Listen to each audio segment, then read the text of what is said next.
Mission education PhD में आप सभी का स्वागत है। आज हम चैप्टर 1 रियल नंबर्स पार्ट 1 लेकर आए हैं आपके लिए क्लास 10th मैथ्स। बेटा जो पार्ट 1 में लिख रहा हूँ इसका मतलब क्या है, पार्ट 2 भी आएगा, पार्ट 3 भी आएगा, मतलब ऐसे ही पार्ट आएंगे। इसका क्या मतलब है, इन पार्टों में हम चैप्टर को कंप्लीट करेंगे कि उनमें कौन कौन से मेन कंसेप्ट्स हैं, कौन कौन से क्वेश्चन बोर्ड एग्जाम में पूछे जाते हैं, वो चीज हम पार्ट के रूप में आपसे चैप्टर 1 रियल नंबर्स में आपको डिलीवर करेंगे कि आप उन क्वेश्चनों को बोर्ड एग्जाम के लिए प्रिपेयर कर सकें। तो चैप्टर 1 रियल नंबर पार्ट 1 में जो पहला मेरा टॉपिक है बेटा,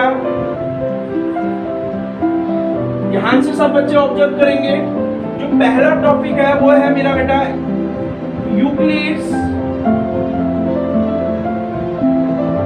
डिवीजन लेमा। मतलब मैंने अभी आपसे सारी चीज क्लियर की कि जो मेन कंसेप्ट है, जो ज्यादातर बोर्ड एग्जाम में कंसेप्ट पूछे जाते हैं, उन्हीं को आधार बनाकर मैं टॉपिक्स पार्ट 1, पार्ट 2, पार्ट 3 इस तरह से आपको क्लियर करूंगा। इंक्लूड डिवीजन लेमा, देखिए बेटा अगर इंक्लूड क्या है, ये जो वर्ड है 3 से बना है, 1 2 3। इंक्लूड का मतलब है बेटा मैथमेटिशियन, और मैथमेटिशियन का क्या मतलब होता है, मैथ के फील्ड में अपनी तरफ से कोई अच्छा काम करना, कोई रिसर्च करना, जिसे हम बोलते हैं खोज करना, आइडेंटिटीज बनाना, या कुछ ऐसा काम करना जिससे आपकी मैथ में आपकी गुडविल बढ़े। इंक्लूड ने ऐसा ही काम किया। एचसीएफ आप 9th क्लास में प्राइम फैक्टर से निकालते थे, जिसे हम फैक्टराइजेशन मेथड भी बोल लेते हो। आप फैक्टर्स निकाल के आप 2 नंबरों का एचसीएफ फाइंड करते थे। तो इंक्लूड ने जो मैथमेटिशियन थे उन्होंने ये सोचा कि 2 नंबर्स का हम एचसीएफ निकाल सकते हैं, तो उन्होंने एक और मेथड दिया, जिस मेथड का उन्होंने क्या नाम दिया बेटा, इंक्लूड्स डिवीजन लेमा। ठीक है जी। यहाँ पर डिवीजन का मतलब क्या है बेटा, 2 नंबर्स को डिवाइड करना है। एक एग्जांपल हम आपको समझाते हैं। डिवीजन का मतलब है, मान लीजिए मैं लेता हूं 9 डिवाइडेड बाय 2। एक सिंपल सा एग्जांपल लेता हूं जिसको मैं डिवीजन समझा रहा हूं। वैसे आपको आता है, देखिए कैसे डिवाइड करेंगे। आपको पता है ये बड़ा नंबर है, नाउ 2 4 जा 8। इसका मतलब क्या हुआ, इसको हमने डिवाइड किया तो डिवीजन हुआ। डिवीजन में 2 हमारा क्या होता है बेटा, अगर आपको ध्यान हो तो 2 हमारा क्या होता है, डिवाइजर। 9 क्या होता है बेटा, डिविडेंड। इनका मतलब समझा रहा हूं मैं आपको। 4 क्या होता है बेटा, क्वोशिएंट। 4 का मतलब क्या है, क्वोशिएंट। ठीक है बेटा। R का मतलब क्या है, यहां पर ये जो 1 आपको नजर आ रहा है ये आपका रिमाइंडर है। देखिए बेटा डिवाइजर मैंने आपसे अभी क्या कहा, मैं आपको टॉपिक क्या समझा रहा हूँ, इंक्लूड्स डिवीजन लेमा। यहाँ पर मैंने इंक्लूड वर्ड को आपको क्लियर कर दिया है। डिवीजन का मतलब मैं आपको समझा रहा हूँ कि आप 2 नंबर लेते हो, आपने 9 को 2 से डिवाइड कर रहे हो। इन 2 वर्डों पर आप फोकस करिए। जब मैंने 9 को 2 से डिवाइड किया तो 2 मेरा क्या होता है, डिवाइजर। 9 क्या होता है, डिविडेंड। 4 क्या होता है, क्वोशिएंट। और इसको डिवाइड करने पर रिमाइंडर क्या बचा, 1। तो इसको हम क्या बोलते हैं बेटा, डिवीजन। मतलब बेसिक चीजें भी आपको कर रहा हूँ। कुछ बच्चों को मैथ से डर लगता है, अगर वो इजी स्टेप से सवालों को करें तो मेरे को लगता है, मेरे को उम्मीद भी है कि वो आराम से क्वेश्चन कर सकते हैं। अब देखिए लेमा क्या होता है बेटा, लेमा एक प्रूवन स्टेटमेंट होती है। लेमा एक ऐसी प्रूवन स्टेटमेंट होती है जो सॉल्व की जिसे हम किसी भी दूसरे क्वेश्चंस को सॉल्व करते हैं। Lemma is a proven statement used for proving another statement. मेरा कहने का मतलब क्या है बेटा, लेमा एक ऐसी प्रूवन स्टेटमेंट होती है, इसको प्रूव करने की आवश्यकता नहीं है। इस लेमा का प्रयोग हम क्वेश्चनों को सॉल्व करने के लिए करते हैं। तो मैंने आपको सारी बेसिक चीज बता दी कि इंक्लूड डिवीजन लेमा होता क्या है। अब हम इसकी थोड़ी सी डिफाइन की बात करेंगे। देखिए बेटा क्या होती है, गिवन पॉजिटिव इंटीजर, ये इसकी बेटा डिफाइन है। अगर हम बात करें given positive integers A and B, their exits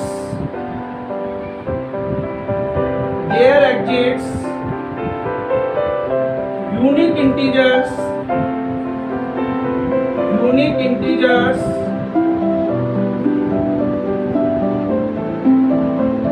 मैंने क्या बोला बेटा, given positive integer a and b, their exits unique integers q and r, ध्यान से समझेंगे, q and r satisfying a equal to bq plus r and where 0 less than equal to r is less than b। ये proper definition है और board exam में कई बार एक number में आई भी है। और आती कैसे है, स्टेट यूक्लिड्स डिवीजन लेमा। तो आपको जब भी बोर्ड एग्जाम में आपसे ये पूछा जाए कि स्टेट यूक्लिड्स डिवीजन लेमा, तो आपने ये प्रॉपर डेफिनेशन लिखनी है, तो आपको 1 मार्क्स मिल सकता है। ठीक है जी। डिफाइन और स्टेट का मतलब एक ही है, डेफिनेशन करना किसी चीज की, स्टेट करना बात एक ही है। तो मैंने आपको डेफिनेशंस बताई और ये आपका फॉर्मूला है, आपने इस चीज फॉर्मूले को याद रखना। ठीक है जी। क्या है, मैं एक बार दोबारा बता देता हूँ, a equal to bq plus r where 0 is less than equal to r is less than b। अगर मैं इसको थोड़ा सा डिफाइन करने की कोशिश करूं तो देखिए बेटा, a का मतलब क्या है, यहाँ पर a का मतलब है डिविडेंड।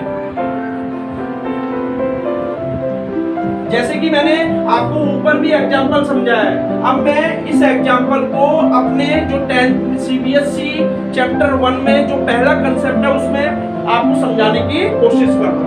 ए का मतलब क्या है बेटा, डिविडेंड।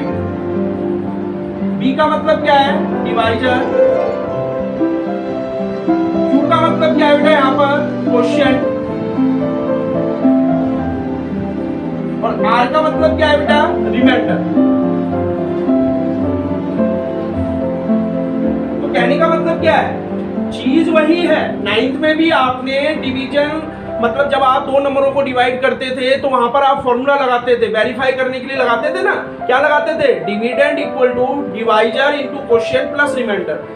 9th की चीज ये है, पर उसको हमने दूसरे रूप में ले दिया और टॉपिक क्या बना दिया उसको, यूक्लिड्स डिवीजन लेमा। ठीक है जी। और उसको फॉर्मूले को हमने क्या बना दिया, a equal to bq plus r where 0 less than equal to r is less than b। अब देखिए बेटा, इसका भी अपना मतलब है। अब आप इस पर ध्यान दीजिए, जो मैंने यहाँ पर फोकस कर रहा हूँ, इसका मतलब क्या है, जो रिमाइंडर है वो 0 के इक्वल होंगे और b से छोटे होंगे। b का मतलब यहाँ पर क्या है, डिवाइजर।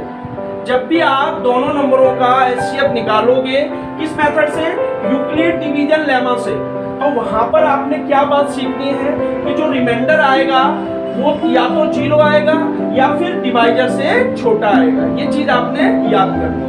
तो आज हम इसी के बेस पर और आपको यूक्लिड डिवीजन लेमा समझाने के लिए एक एग्जांपल लेते हैं। देखिए, एग्जांपल समझ लीजिए और एग्जांपल से आपको ये टॉपिक अच्छी तरह क्लियर हो जाएगा। ठीक है जी। तो मैंने आपसे क्या बोला, एक क्वेश्चन देखेंगे एग्जांपल में एक नॉर्मली, जिससे आपको ये क्लियर हो जाए और आपके 2 मार्क्स सीबीएसई बोर्ड एग्जाम में आ सके, क्योंकि ये 2 नंबर का क्वेश्चन हर बार कई बार बोर्ड एग्जाम में पूछा जाता है। कैसे सवाल कैसे आता है बेटा, find the HCF of,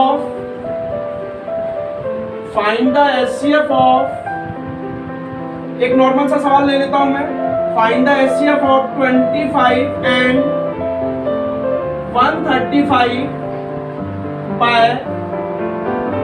using Euclid's division algorithm. इस तरह से सवाल पूछा जाता है, एल्गोरिथम। देखिए बेटा, ध्यान से देखेंगे। अब इसका सॉल्यूशन मैं कर रहा हूं, सॉल्यूशन देखिए बेटा। अब आप कह रहे होंगे ये एल्गोरिथम कहां से आ गया। एल्गोरिथम और लेमा ये दोनों एक ही चीज है, पर अंतर क्या है बेटा, अंतर ये है कि लेमा को मैंने अभी आपसे क्या कहा, लेमा एक प्रूवन स्टेटमेंट होती है जिसे क्वेश्चन सॉल्व करने के लिए हम यूज करते हैं। और एल्गोरिथम का मतलब क्या है ये लेमा ही, पर जो हम स्टेप यूज कर रहे हैं, जैसे हमने पहला स्टेप यूज किया, दूसरा स्टेप यूज किया, तीसरा स्टेप यूज किया, तो हम ये स्टेप क्यों यूज कर रहे हैं? According to this formula. मैंने अभी आपसे क्या कहा, जब तक रिमाइंडर 0 नहीं आ जाएगा, यहाँ पर मैंने अभी आपसे क्या कहा, r इक्वल टू 0। इसका मतलब क्या है, जब हम इन दोनों नंबरों का एचसीएफ निकालेंगे तो रिमाइंडर 0 आएगा, तभी हम उसको कह सकते हैं कि जो डिवाइजर होगा वो एचसीएफ होगा। इसी बात को हम समझने की कोशिश करेंगे इस फॉर्मूले के द्वारा। कौन से फॉर्मूले के द्वारा? इक्लूड डिवीजन लेमा। देखिए बेटा, सबसे पहला स्टेप, अब आप बताइए मुझे, मैं दोनों नंबर ले लेता हूं, 25 135। देखिए बेटा, 25 और 135 में सबसे बड़ा कौन है? 135। तो सबसे पहले क्या लिखेंगे हम? 135 इज ग्रेटर देन 25। ठीक है जी। अब इसको पहले करने के लिए एक रफली हम डिवाइड करेंगे, जैसे हमने यहाँ किया था, तो आपको और स्टेप आराम से समझ आ जाएंगे। ये सारा मैंने समझाने के लिए कराया आपको। तो देखिए कैसे डिवाइड करते हैं, आप सबको पता है, अभी कराया मैंने। 25 135। देखिए बेटा, अगर मैं पहली दो डिजिट लेता हूँ तो ये 13 जो है वो 25 से छोटा है, तो मैं 135 लूंगा। अब आपने कैसे करते हो, आप 25 को 5 से करोगे क्या आएगा? 125। और 25 को 6 से करोगे क्या आएगा? 150। तो 150 ज्यादा हो गया, क्या लेंगे हम यहाँ पर? 5। यहाँ क्या बनेगा? 125। अब मल्टीप्लाई करके भी देख सकते हो, देखो 5 5 जा 25, कैरी लगाएंगे 5 5 2 जा 10, 5 2 जा 10 और कैरी कितनी आई? 2।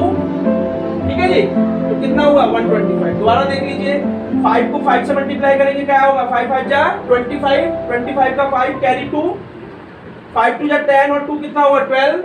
अब यहाँ से सब्ट्रैक्ट कीजिए, 5 में से 5 गया तो कितना बचा? 0। 3 में से 2 गया तो कितना बचा? 1। अब मेरी बात ध्यान से सुनिए। अब देखिए यहाँ पर इस केस में रिमाइंडर डिवाइजर से छोटा है, जो मैं यहाँ पर समझने की कोशिश कर रहा हूँ। रिमाइंडर छोटा होना चाहिए हमेशा। तो ये मेरा पहला स्टेप खत्म हो गया। ठीक है जी, अब ध्यान से समझना है, ये मैं पहला स्टेप मेरा खत्म हो गया। ठीक है जी। अब दूसरा स्टेप करने के लिए थोड़ा इधर ले लेते हैं इसको। मेरा रिमाइंडर क्या आया था? 10। ठीक है जी। अब मेरी बात ध्यान से सुनिए, जो रिमाइंडर है अगले स्टेप में, इन्हीं स्टेप को हम इक्वल डिवीजन लेमा में यूज करेंगे। देखिए 10 आ गया, जो रिमाइंडर आया है वो बन जाएगा डिवाइजर। बिल्कुल ध्यान से समझिए बेटा, ये है, और ये जो डिवाइजर है ये आपका बन जाएगा डिवीजन। और ये प्रोसेस हम कब तक करेंगे? जब तक रिमाइंडर 0 नहीं आ जाएगा। और ये मैं अपनी मर्जी से नहीं कर रहा हूँ, ये मुझे according to Euclid division lemma से करना है, क्योंकि ये स्टेटमेंट का मतलब यही है कि जब तक रिमाइंडर 0 नहीं आ जाता आप इसको प्रॉपर डिवाइड करते रहिए। देखिए जी, वही सेम प्रोसीजर करेंगे। क्या आएगा? 10 2 जा 20, यहाँ से 5 में 0 गया तो कितना बचा? 5। अब देखिए फिर दोबारा से मैंने क्या बोला, वो चीज आपने याद रखनी है। पहले स्टेप में भी जो रिमाइंडर था वो डिवाइजर से छोटा था। अगले स्टेप जो हमने किया उसमें भी जो रिमाइंडर है वो डिवाइजर से छोटा है। ये प्रोसेस कब तक करेंगे? रिमाइंडर जब तक 0 नहीं आ जाएगा। करते रहिए। रिमाइंडर क्या बन जाएगा? डिवाइजर। और ये जो डिवाइजर है ये क्या बन जाएगा? डिविडेंड। ठीक है जी। अब डिवाइड करते रहिए। फिर ये मेरा क्या बन गया? Second step. क्या बन गया? Second step. 5 2 जा 10।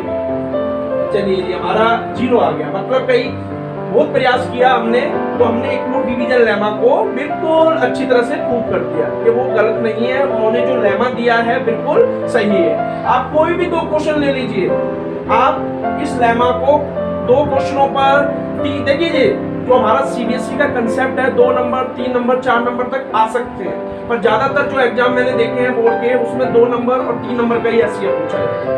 ठीक है जी। तो आज मैं पहले आपको 2 नंबर का एचसीएफ अच्छी तरह से समझाने की कोशिश कर रहा हूँ। तो देखिए आप कैसे यूज करेंगे। यूज, ये रफली वर्क है, पर ये जब तक नहीं आएगा आपको, तब तक ये आपको वैल्यू पुट करना नहीं आएगा, तो इसकी वैल्यू ज्यादा बन जाती है। समझ में आया? तो देखिए यूज यूक्लिड्स डिवीजन एल्गोरिथम। तो उन्होंने क्या बोला है? इक्लूड डिवीजन एल्गोरिथम की मदद से ही हमें क्वेश्चन क्या करना है? सॉल्व करना है। तो देखिए क्या फॉर्मूला बनेगा? A = BQ + R 0 less than equal to r, r is less than b। ठीक है जी, ये पूरा सॉल्यूशन है, सबका अपना अपना इंपॉर्टेंस है। अब देखिए पहला स्टेप यूज करेंगे हम। मैंने अभी आपको सारी चीज क्लियर कर दी। a मेरा डिविडेंड है, तो डिविडेंड क्या होगा 135, डिवाइजर मेरा क्या है 25, क्वेश्चन मेरा क्या है 5, रिमाइंडर क्या बचा मेरा 10। ठीक है जी, और दोनों साइड बराबर होती है हमेशा। जब भी कोई भी क्वेश्चन करोगे आप, LHS हमेशा RHS के इक्वल होता है। आप मल्टीप्लाई करके देख लीजिए 135 ही आएगा। देखिए 25 को 5 से करेंगे 125, 125 को 10 से प्लस करेंगे क्या आएगा 135। ये मेरा हो गया पहला स्टेप। क्या हो गया फर्स्ट स्टेप, जो कि मैंने यहाँ से नोट किया। ठीक है जी, रिलेशन आ रहा है ना, मैंने कहा ना ये पूरा रिलेशन इसी में आप यूज करोगे। अगला देखिए, अगले स्टेप में मेरा डिविडेंड क्या था 25। ठीक है जी, अब देखिए क्वेश्चन क्या है मेरा, डिवाइजर क्या है मेरा 10, क्वेश्चन कितना आया बेटा मेरा 2, और रिमाइंडर कितना है 5। अभी मैंने क्या कहा, वेरीफाई भी कर सकते हो आप, हर स्टेप में वेरीफाई कर सकते हो। 10 को 2 से मल्टीप्लाई करोगे क्या आएगा 20, 20 में 5 प्लस करोगे क्या आएगा 25। ये मेरा हो गया बेटा सेकंड स्टेप। ठीक है जी, अब अगले स्टेप पे आ जाइए।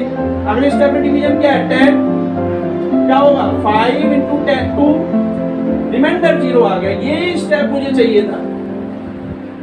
ठीक है जी, मैंने अभी आपसे क्या कहा, जिस स्टेप में आपका रिमाइंडर 0 आ जाए, उस स्टेप में जो डिवाइजर होगा, ये बात आप लिख लेना, नोट कर लेना कहीं पर भी।